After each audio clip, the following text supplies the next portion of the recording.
ദിവസവും നൂറുകണക്കിന് ഭക്തജനങ്ങൾ എത്തുന്ന മാടായിക്കാവിൽ അടിസ്ഥാന സൗകര്യങ്ങൾ ഒരുക്കണമെന്ന ആവശ്യം ശക്തമാകുന്നു. പാർക്കിങ്ങിന് പോലും മതിയായ സൗകര്യമില്ലാത്തത് ഏറെ പ്രയാസം സൃഷ്ടിക്കുകയാണ്. ഉത്തര കേരളത്തിലെ ശാക്തേയ കാവുകളിൽ ഏറ്റവും പ്രധാനപ്പെട്ടത്. ദിവസവും കർണാടകയിൽ നിന്നും ഉൾപ്പെടെ നിരവധി പേരെത്തുന്ന ക്ഷേത്രം. എന്നാൽ ഇവിടെ അടിസ്ഥാന സൗകര്യ വികസനം കൊണ്ടുവരണമെന്ന ആവശ്യമാണ് ശക്തമാകുന്നത്. പ്രത്യേക ചടങ്ങുകളുള്ള കഴിഞ്ഞ അമാവാസി ദിനത്തിൽ 25,000-ഓളം ഭക്തജനങ്ങളാണ് ക്ഷേത്രത്തിലെത്തിയത്. പാർക്കിങ്ങിന് കൃത്യമായ ഇടമില്ലാതിരുന്നതിനാൽ തന്നെ വലിയ ഗതാഗത കുരുക്കും അന്ന് അനുഭവപ്പെട്ടിരുന്നു. വിശേഷ ദിവസങ്ങളിലെല്ലാം ഈ അവസ്ഥ തന്നെയാണ്. ദൂരയിടങ്ങളിൽ നിന്നും വരുന്നവർക്ക് താമസിക്കാൻ ലോഡ്ജോ മറ്റ് സൗകര്യങ്ങളോ ഇല്ല. മഴ പെയ്ത് കഴിഞ്ഞപ്പോൾ ഇന്റർലോക്ക് പാകാത്തയിടത്ത് വെള്ളം കെട്ടിക്കിടക്കുന്ന സാഹചര്യവുമുണ്ട്. വികസനങ്ങൾ കൊണ്ടുവരുമെന്ന അധികൃതരുടെ ഉറപ്പാണ് നീളുന്നത്.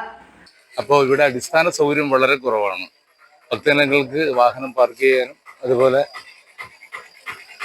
നടന്നു പോകാനുള്ള അടിസ്ഥാന സൗകര്യം വളരെ കുറവാണ്. അതിനുള്ള ഒരു സൗകര്യം ഭരണാധികാരികളുടെ അടുത്തും ദേവസ്വം അധികൃതരുടെ ഭാഗത്തും ഉണ്ടാവണമെന്ന് ഒരു അഭിപ്രായമുണ്ട്.